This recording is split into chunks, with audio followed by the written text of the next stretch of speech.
To really understand what's going on in the latter part of James, you've really got to go back to the beginning. Remember, he made it clear early on that these people were facing trials. He said, "Count it all joy, my brethren, when you encounter various trials." Their patience was being tested. Their faith was being tested. And therefore, in chapter 5, verse 7, he says this, "Be patient, therefore, brothers, until the coming of the Lord. See how the farmer waits for the precious fruit of the earth, being patient about it until he receives the early and the late rains. You also be patient. Establish your hearts, for the coming of the Lord is at hand." He said, you really need to be patient. Patient till when? Patient till the coming of the Lord.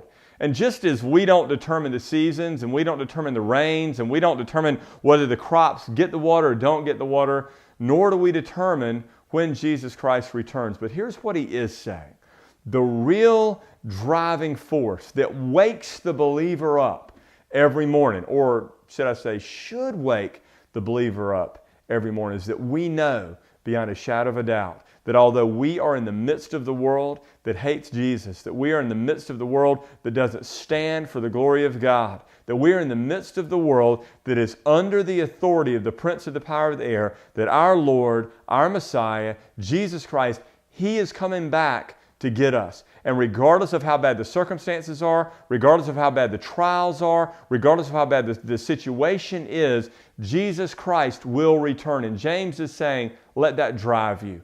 You know why he's saying that? Because their circumstances were very, very difficult. Believers were dying for their faith in the days that this particular letter was written. And they were looking around and they were seeing those that trusted Christ die because they loved Christ more than they loved their life.